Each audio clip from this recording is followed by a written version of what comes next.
I'm sorry, I have to break it into two different videos, and these calls are just interrupting me. So let's come back and talk about the A and B. They are trading. Suppose at the initiation time, there is a value to A, and the V to A is $10. Guess what is the value to B? Aha! It is a zero-sum game. That's why the value to B is going to be negative $10. At that time, what do you think the B will say? Is B going to be happy to sign that contract? Probably not, right? Unless the A is going to compensate him for that $10. So it is a reasonable argument to say that as long as the contract is fair to both parties, which is the basis of both parties signing, so that's when you're going to have the value should be really equal to zero at the time. Okay, now what about it is not at initiation? Namely, at the initiation, you had a certain price as zero, right? And then you had the full price. And then after a while, before the delivery time, likewise, you are going to have, likely you're going to have a new spot price. A new spot price is going to imply a new futures price. Makes sense? Because now you have the market situation has changed, the asset price changed, and the asset price changed, and together with the remaining maturity is going to change. So now you have a new futures price. As the futures price changes, oh dear, remember what would happen if it were in the futures market? If it were in the futures market, then if the futures price changes, you will have, yeah, remember you have that magic margin account that's going to get closed out and clear the market and get posted market margin every single day at the end of the day. So any change in the price will be posted in your margin account. Okay, so end of the story. There's no suspension, no curiosity whatsoever. What about the forward? Well, that's when the whole story gets interesting. Why? Because the forward is not going to be realized all the way until the delivery time. So even if you want to close out the position, remember how you close out a position? You're going to enter the opposite position, right? So suppose today the price change is to your advantage and you say, oh, why don't I take advantage of that and close it out right now? So if you're going to close out, suppose you long the F and then close out by taking, let's say, long F at T1, T0, let me say. And you close it out by short F1, okay, short for at the F1 price at T1. Okay, if that happens, then you are still just making an agreement. You get no cash because you're now trading a forward. And all you have to do is you have to wait until the end of the delivery. And that's when the long contract is going to give you the obligation to buy at F, and then the short contract is going to give you the obligation to sell at F1, and that's when you can cash out the difference between F1 and F. Okay, so that's one part of the story. The other part of the story is that after you have get into this original contract F, then this particular price is not going to change anymore. So this one is a fixed exercise price or your trade price or delivery price. Delivery price will be better for the forward market. Okay, And we give it a special name because the full price F is going to go up and down, up and down, up and down. But this price, since it's not going to be changing, it's written in your contract, we are going to call it the new price K. Oh, so goody. Now we have a stream of fluctuating full price, and we have a price that's written on your contract called K. That is not going to change. So if we are going to reorganize everything and focus on only this part, now we are interested at this new time point. We're only interested in what's going to happen in our future, right? So we're not interested in history. So if we regrouped everything, it's gonna look something like this. Now this new T is the old T minus T1. That makes sense? So where's the U? Right, so this new T, we call it a T, okay? And then now is the new time 0. And then we're gonna have this new F, okay? And then this new F is generated from S1. For example, it is going to be S1 exponential R times T, okay? Where T is the remaining maturity.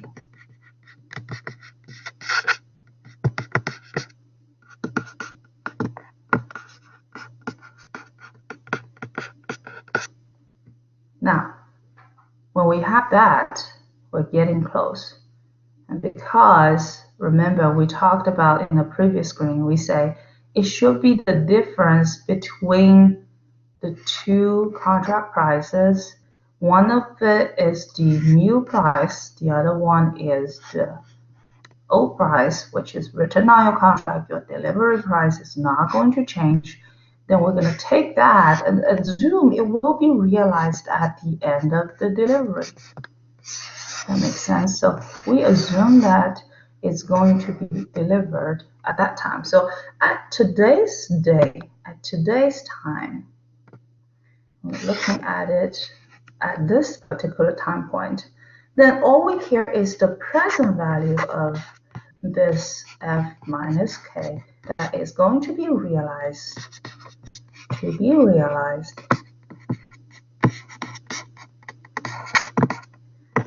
at the T. Okay, so what do we have?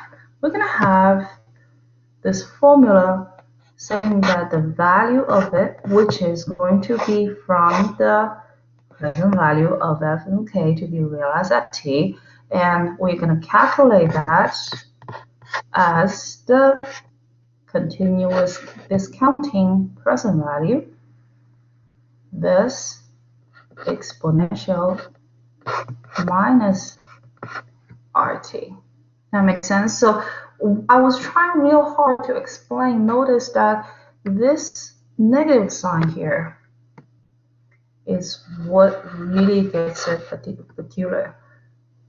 We've been talking about everything in the positive sign. Why? Because that's the no arbitrage price, right? So if you put it exactly equal to the kind of full value, future value of the current spot price, then you're gonna get price of the full futures that is not going to give you any chance for arbitrage. But now when we're talking about the value, we notice that all this value, cash, is going to be realized at the end of the delivery duration. That's why the present value, for the present value today, we do need to make a discounting. And that is why we have this negative sign here. So be very, very, very careful. Okay, so this is a basic value formula. And on top of that, we do need to have a variation of it. Okay, let me rewrite this variation of this value formula, F minus K. exponential minus RT. Did not come easy, right? So on top of that, if we look at f, this is the new f. Remember the f1 in the old representation. That should be equal to what the new spot price you see today, exponential of r times remaining time until delivery minus k exponential RT. Now, if we're going to expand this bracket, we're going to see exponential RT, exponential minus RT, minus k exponential RT. And we are going to see S1 minus k exponential RT. So we can see there's one version of it equal to f minus k exponential minus RT. Oh, sorry. Am I writing it wrong? Yes. I'm writing something wrong. I forgot the negative sign. It's so easy to forget the negative sign here and negative sign here. Okay, so the other version of it is that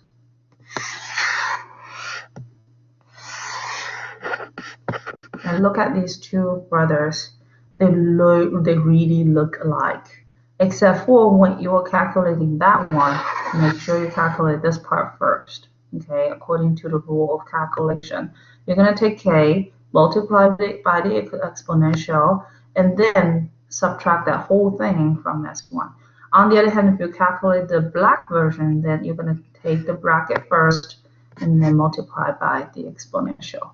And the reason why, well, we have kind of derived it along the way. And remember, this one is the current full price, and this one is the current spot price. Okay, in order to illustrate, let's look at another of our example of our, oops, sorry, I still need to open that from the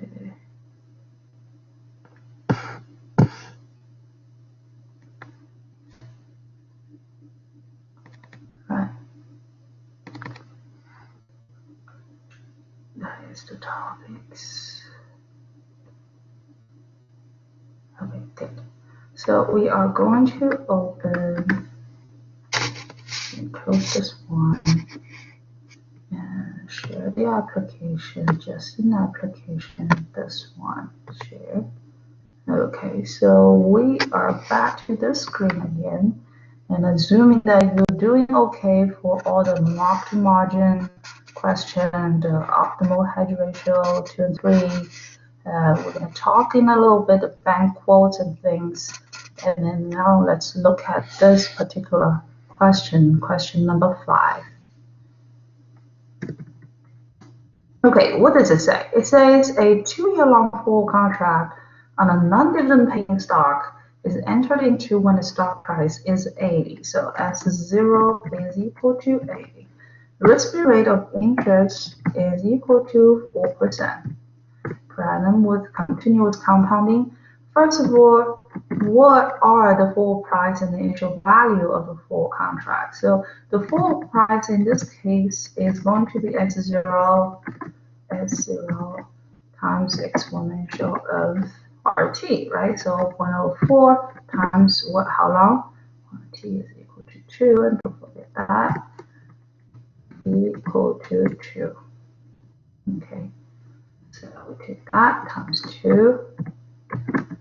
That's going to give us, I don't know, how much? 0.04 times 2 exponential times what, 80? It's gonna be equal to 86.66. Okay, and now what is the value? The value at the initiation of the contract is equal to, yes, you got that right, is equal to 0. Now, what makes it a little bit more interesting is when the time comes 6 months later. Okay, so first of all, when it's 6 times 6 months later. What is the new T? What is the new T? You have 2 years remaining, and then another 6 months has passed. Now it should be what, 1.5 years left, right? So be very careful. It's so tempting to put a 6 month over there, the half over there, but don't do that to yourself. Okay, so the new price 1 is equal to 65. The interest rate is still 4%. What is the full price? The value of the contract. So for the full price, S1 exponential of 4.04 times 1.5. That's easy. It's equal to 0.04 times 1.5 is equal to this exponential times 65. It's equal to 69.2.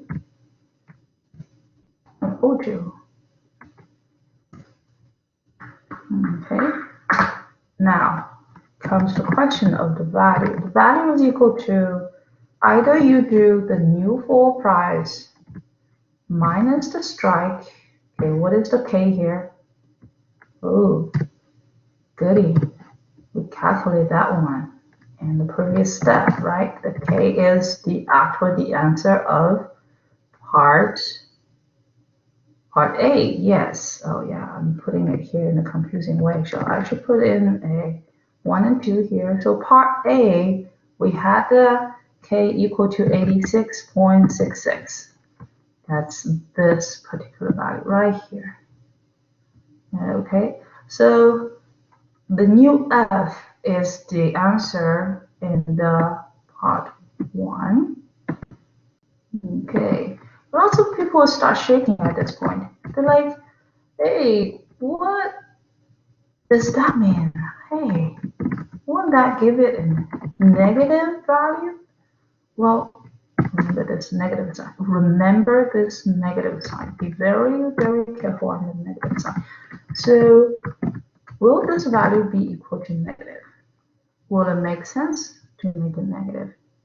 Well, of course, if you are holding alongside and 6 months later, the price of the stock is going much lower and you're losing money.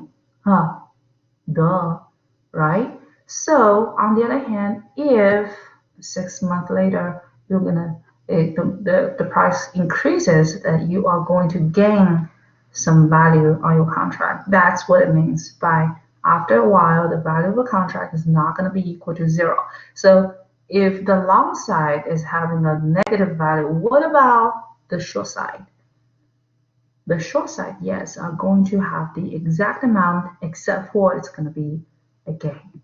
Okay, so let's calculate that. 0.04 times 1.5 equal to, and then don't forget the negative sign before you put it into the exponential. Make sure that exponential come out to be less than 1, multiply by the difference of 69.02 minus 86.660.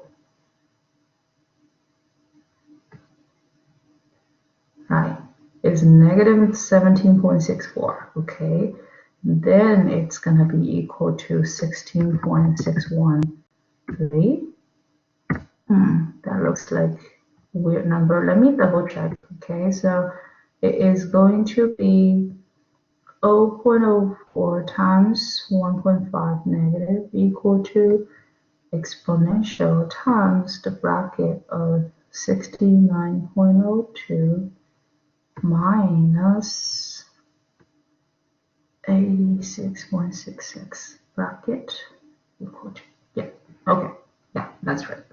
So that is the value. Okay, do you get that right? And for number 3, then it becomes a question that we should have tackled in the last class. So by this time, you should be able to understand the answer sheet. And let's take the last bit of the time to go through the number 4.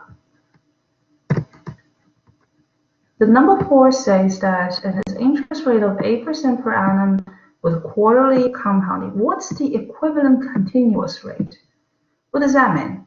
It means what is the continuous rate, RC, that is going to give you the same result as if you are investing or depositing your money at the 8% per annum with quarterly compounding. Does that make sense? So if we come back and switch back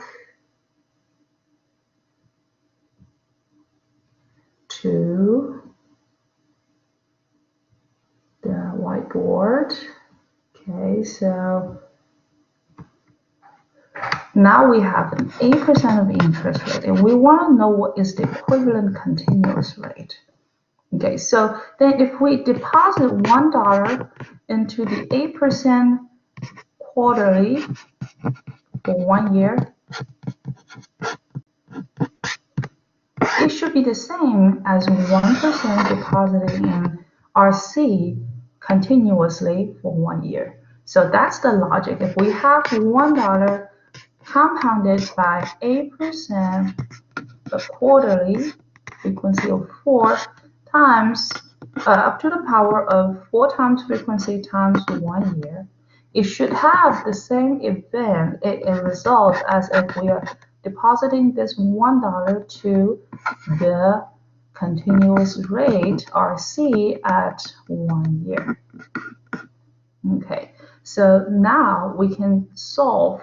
On the left hand side is basically 0.12 up to the power of 4. On the right hand side is exponential RC. All we want to do is we want to solve for RC. In order to do that, we're going to do the magic with natural log. The natural log is the reverse or inverse function of the exponential. So if we take the natural log of both sides, the natural log of the right-hand side is going to be giving you exactly what is the upstairs in the exponential. So by taking the natural log, you're dragging RC from upstairs to downstairs. And then that's what you want to see. So you just need to punch in whatever this log of 1.02 up to the power of 4 into a calculator. So if you cannot do that, please come back to my Q&A session on Tuesday. And I'm thinking about somewhere in the afternoon, maybe 4 o'clock online on the Ultra on this platform. So let me know if you have trouble signing in. So I'm going to start my class today right here, and I'll upload it later onto YouTube. And good luck in your reviewing. Have a nice weekend.